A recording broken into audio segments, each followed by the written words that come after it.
Hello ನಮಸ್ಕಾರ, welcome back to Malenadu blog YouTube ಚಾನಲ್ಗೆ. So ಇವತ್ತು ನಾನು ನಿಮಗೆ ತೋರಿಸ್ತಾ ಇರೋದು ಬನವಾಸಿ ಕದಂಬೋತ್ಸವ 2024. ಬನ್ನಿ ನೋಡೋಣ.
ಕಾರ್ಯಕ್ರಮಕ್ಕೆ ಆಗಮಿಸಿರುವಂತಹ ಮಾನ್ಯ ಮುಖ್ಯಮಂತ್ರಿಗಳಿಗೆ ಪುಷ್ಪಾರ್ಪಣೆಯನ್ನ ಮಾಡೋ ಮುಖೇನ ಅದ್ದೂರಿಯಾಗಿ ಸ್ವಾಗತವನ್ನ ಕೋರಲಾಗ್ತಾ ಇದೆ.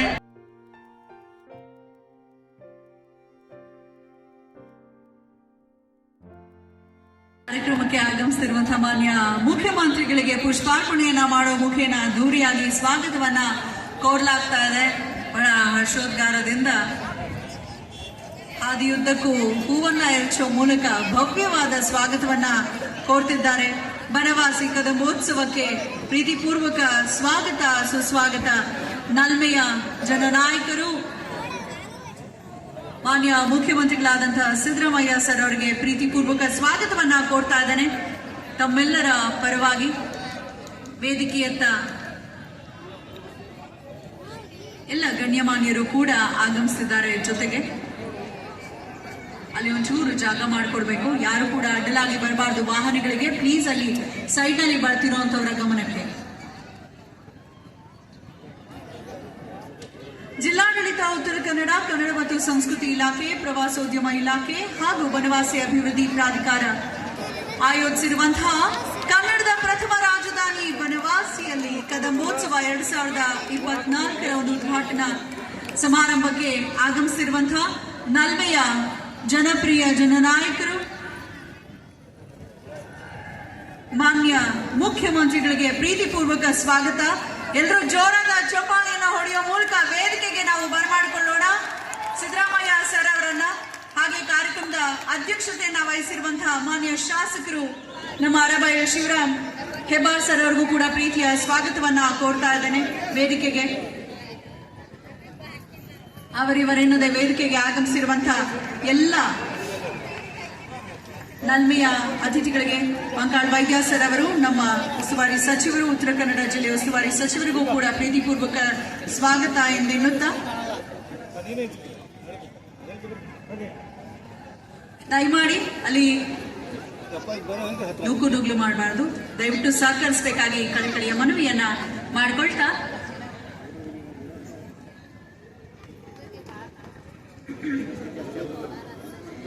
ಕನ್ನಡಿಗರ ಅಸ್ಮಿತೆಯ ಕಾರಣಿ ಪುರುಷ, ಕನ್ನಡಿಗರ ಮನೆಗಳಲ್ಲಿ ತನ್ನದೇ ಆದ ಛಾಪನ್ನ ಮೂಡಿಸಿರುವಂತಹ ಕದಂಬ ಕುಲತಿಲಕ ತನ್ನ ತೋಳ್ಬಲ ಬುದ್ಧಿಬಲದಿಂದ ಕನ್ನಡಿಗರಿಗಾಗಿ ಪ್ರಪ್ರಥಮ ಸಾಮ್ರಾಜ್ಯವನ್ನ ಕಟ್ಟಿದಂತಹ ಮಯೂರ ವರ್ಮನನ್ನ ಮನಸ ಸ್ಮರಿಸುತ್ತಾ ನಾಡಿನ ಪ್ರತಿಷ್ಠಿತ ಉತ್ಸವ, ಕನ್ನಡಿಗರ ಹೆಮ್ಮೆಯ ಉತ್ಸವ, ಆದಿಕವಿ ಪಂಪ ಹಾಡಿ ಹೊಗಳಿದಂತಹ ಕನ್ನಡದ ಪ್ರಪ್ರಥಮ ರಾಜಧಾನಿ ಬನವಾಸಿಯಲ್ಲಿ ಜರುಗುತ್ತಿರುವಂತಹ ಕದಂಬೋತ್ಸವ 2024ಕ್ಕೆ ತಮ್ಮೆಲ್ಲರಿಗೂ ಕೂಡ ಪ್ರೀತಿಪೂರ್ವಕ ಸ್ವಾಗತ ಸುಸ್ವಾಗತ. ನಾನು ದಿವ್ಯಾ ಆಲೂರ್.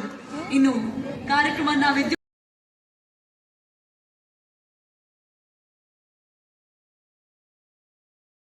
ಮೂಲದ ಬಗ್ಗೆ ಹಲವಾರು ಐತಿಹ್ಯಗಳಿವೆ. ಕನ್ನಡ ಬ್ರಾಹ್ಮಣರ ಇತಿಹಾಸ ವಿವರಿಸುವ ಗ್ರಾಮ ಪದ್ಧತಿ ಎಂಬ ಕನ್ನಡ ಪುಸ್ತಕದ ಪ್ರಕಾರ ಮಯೂರ ಶರ್ಮರು ಶಿವಪಾರ್ವತಿಗೆ ಸಹ್ಯಾದ್ರಿ ಪರ್ವತ ಶ್ರೇಣಿಯ ಕದಂಬ ವೃಕ್ಷದ ತಳೆಗೆ ಹುಟ್ಟಿದವರಾಗಿದ್ದರು ಎಂಬ ಪ್ರತೀತಿ ಕೂಡ ಇದೆ. ಆದಿಕವಿ ಪಂಪರ ಬಗ್ಗೆ ಹೇಳಬೇಕಂದ್ರೆ ಕನ್ನಡದ ರತ್ನತ್ರಯರಲ್ಲಿ ಒಬ್ಬರು. ಪಂಪರು ಇಮ್ಮಡಿ ಹರಕೇಶಿಯ ಆಸ್ಥಾನದ ಕವಿಯಾಗಿದ್ದರು. ಅವರನ್ನು ಆದಿಕವಿ, ಯುಗ ಪ್ರವರ್ತಕನೆಂದು ಕನ್ನಡಿಗರು ಗೌರವಿಸಿ ಆತನ ಕಾಲವನ್ನು ಪಂಪನ ಕಾಲವೆಂದು ಕರೆದಿದ್ದು ಇರುತ್ತದೆ. ಈ ಮಹಾನ ಕವಿಯೇ ತನ್ನ ಕೃತಿಯಲ್ಲಿ ಆರಂಕುಶ ವಿಟ್ಟಡಂ ನೆನೆಯುವುದೆನ್ನ ಮನಂ ಬನವಾಸಿ ದೇಶವಂ ಎಂಬ ಸಂದೇಶವು ಬನವಾಸಿಯ ಸಾಂಸ್ಕೃತಿಕ ಶ್ರೀಮಂತಿಕೆಯನ್ನು ಮತ್ತು ಕನ್ನಡ ನಾಡಿನ ಕೀರ್ತಿ ಪತಾಕೆಯನ್ನು ಹಾಡಿ ಹೊಗಳಿದೆ. ಅದೇ ರೀತಿಯಾಗಿ ಕವಿ ಶ್ರೀ ವಿಜಯ ತನ್ನ ಕವಿರಾಜ ಮಾರ್ಗ ಕೃತಿಯಲ್ಲಿ ಕಾವೇರಿಯಿಂದಮ ಗೋದಾವರಿ ಹೊರಬಿರ್ತ ನಾಡದ ಕನ್ನಡದೊಳ್ ಎಂದು ಕನ್ನಡ ನಾಡಿನ ವಿಸ್ತೀರ್ಣದ ಬಗ್ಗೆ ಹಾಡಿ ಹೊಗಳಿದ್ದು ನಮ್ಮ ಕನ್ನಡ ನಾಡಿನ ವೈಭವತೆಯನ್ನು ಎತ್ತಿ ತೋರಿಸುತ್ತದೆ.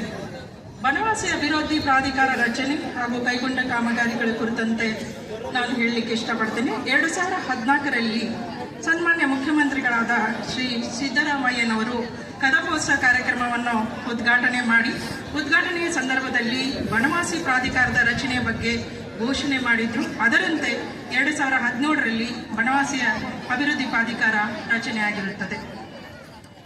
ಅಭಿವೃದ್ಧಿ ಪ್ರಾಧಿಕಾರದಿಂದ ಇದುವರೆಗೆ ಬನವಾಸಿಯ ವಿವಿಧ ರಸ್ತೆಗಳಾದ ಕದಂಬ ವೃತ್ತ, ಮಹಾದ್ವಾರದಿಂದ ಮಧುಕೇಶ್ವರ ದೇವಸ್ಥಾನದ ಎದುರಿನ ರಸ್ತೆ, ರಥಬೀದಿಯ ರಸ್ತೆ, ಬನ್ನಿ ಮಂಟಪದ ರಸ್ತೆ, ಜಯಂತಿ ಪ್ರೌಢಶಾಲೆ ರಸ್ತೆ, ಹೀಗೆ ಒಟ್ಟು 16 ರಸ್ತೆ ಕಾಮಗಾರಿಗಳನ್ನು ಬನವಾಸಿ ಅಭಿವೃದ್ಧಿ ಪ್ರಾಧಿಕಾರಿಗಳಿಂದ ಕೈಗೊಳ್ಳಲಾಗಿರುತ್ತದೆ. ಪಂಪವನವನ್ನು ಕೂಡ ಈಗಾಗಲೇ ನವೀಕರಣ ಮಾಡಲಾಗಿದೆ. ರಸ್ತೆಗಳಿಗೆ ಶಾಶ್ವತ ಚರಂಡಿ ವ್ಯವಸ್ಥೆಯನ್ನು ಮಾಡಲಾಗಿರುತ್ತದೆ. ದೇವಸ್ಥಾನದ ಮುಖ್ಯ ರಸ್ತೆಯಲ್ಲಿ ಹೈಮಾಸ್ಟ್ ಕಂಬ ಮತ್ತು ದೀಪಗಳನ್ನು ಅಳವಡಿಸಲಾಗಿರುತ್ತದೆ. ಕದಂಬೋತ್ಸವದ ಪ್ರಾರಂಭದ ಬಗ್ಗೆ ಹೇಳಬೇಕಂದ್ರೆ ಕರ್ನಾಟಕ ರಾಜ್ಯ ಸರ್ಕಾರ 1996ರಲ್ಲಿ ರಾಜ್ಯ ಮಟ್ಟದ ಕದಂಬೋತ್ಸವ ಕಾರ್ಯಕ್ರಮವನ್ನು ಪ್ರಥಮವಾಗಿ ಆರಂಭಿಸಲಾಯಿತು. ಪ್ರಸ್ತುತ ಇಂದು ನಾವು 27ನೇ ಕದಂಬೋತ್ಸವವನ್ನು ಆಚರಿಸ್ತಾ ಇದ್ದೀವಿ. ಈ ಕಾರ್ಯಕ್ರಮಕ್ಕಾಗಿ ಕದಂಬೋತ್ಸವದ ಮೈದಾನದಲ್ಲಿ ವಿವಿಧ ರೀತಿಯ ಕ್ರೀಡೆ, ಸಾಂಸ್ಕೃತಿಕ ಕಾರ್ಯಕ್ರಮಗಳನ್ನು ಹಾಗೂ ಮೆರವಣಿಗೆಗಳನ್ನು ನಾವು ಹಮ್ಮಿಕೊಂಡಿದ್ದೇವೆ. ಕದಂಬ ಜ್ಯೋತಿಯು ಉತ್ತರ ಕನ್ನಡ, ಹಾವೇರಿ ಹಾಗೂ ಶಿವಮೊಗ್ಗ ಜಿಲ್ಲೆಯ ವಿವಿಧ ತಾಲೂಕುಗಳಿಗೆ ಸಂಚರಿಸಿ ಕದಂಬೋತ್ಸವದ ಹಿರಿಮೆ ಹಾಗೂ ಮಹತ್ವವನ್ನು ಸಾರುವಂತೆ ಮಾಡಲಾಗಿರುತ್ತದೆ. ಕನ್ನಡದ ಪ್ರಥಮ ರಾಜಧಾನಿಯಾದ ಬನವಾಸಿಯಲ್ಲಿ 27ನೇ ಕದಂಬೋತ್ಸವವನ್ನು ನಾವು ಆಚರಿಸುತ್ತಿದ್ದು, ಈ ಒಂದು ಕಾರ್ಯಕ್ರಮಕ್ಕೆ ಆಗಮಿಸಿದಂಥ ಸನ್ಮಾನ್ಯ ಮುಖ್ಯಮಂತ್ರಿಗಳಿಗೆ ಹಾಗೂ ಗಣ್ಯರಿಗೆ ಹಾಗೂ ಸರ್ಕಾರಕ್ಕೆ ಕದಂಬೋತ್ಸವ ನಡೆಸಲು ಅನುಕೂಲ ಮಾಡಿಕೊಟ್ಟದ್ದಕ್ಕಾಗಿ ಕದಂಬ ನಾಡಾದ ಬನವಾಸಿಯ ಸಮಸ್ತ ನಾಗರಿಕರ ಪರವಾಗಿ ಹಾಗೂ ಜಿಲ್ಲಾಡಳಿತ ಪರವಾಗಿ ಸನ್ಮಾನ್ಯ ಮುಖ್ಯಮಂತ್ರಿಗಳು ಶ್ರೀ ಸಿದ್ದರಾಮಯ್ಯನವರಿಗೆ ನಾನು ಹೃತ್ಪೂರ್ವಕ ಸ್ವಾಗತವನ್ನು ಕೋರುತ್ತೇನೆ.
ಹೇ ಫ್ರೆಂಡ್ಸ್, ಸೊ ಇಲ್ಲಿಗೆ ನನ್ನ ಈ ಬ್ಲಾಗ್ ಕಂಪ್ಲೀಟ್ ಮಾಡ್ತಾ ಇದ್ದೀನಿ. ಸೊ ಇಷ್ಟೋ ತನಕ ನೀವಿದ್ದಿದ್ದು ನನ್ನ ಜೊತೆಯಲ್ಲಿ ಬನವಾಸಿಯ ಕದಂಬೋತ್ಸವ 2024ರಲ್ಲಿ. ಡೇ ಅಂತೂ ಸೂಪರ್ಬಾಗಾಯಿತು. ನಾನಂತೂ ಸಖತ್ ಎಂಜಾಯ್ ಮಾಡಿದೆ. ಟೈಮ್ ಆಯಿತು, ಸೊ ಇವಾಗ ಮುಗಿಸ್ಕೊಂಡು ಹೋಗ್ತಾ ಇದ್ದೀನಿ ಮನೆ ಕಡೆಗೆ. ಈ ವಿಡಿಯೋ ನನಗೆ ಇಷ್ಟ ಆಗಿದೆ ಅಂತ ನಾನು ಅಂದ್ಕೊಂಡು, ಇಷ್ಟ ಆಗಿದ್ರೆ ಪ್ಲೀಸ್ ಲೈಕ್ ಮಾಡಿ, ಶೇರ್ ಮಾಡಿ, ಹಾಗೆ ಸಬ್ಸ್ಕ್ರೈಬ್ ಮಾಡಿ. ಹಾಗೆ ಮತ್ತೊಂದು ವಿಡಿಯೋದಲ್ಲಿ ಮತ್ತೆ ಸಿಗ್ತೀನಿ. ಅಲ್ಲಿ ತನಕ ಟಾಟಾ, ಬಾಯ್ ಬಾಯ್.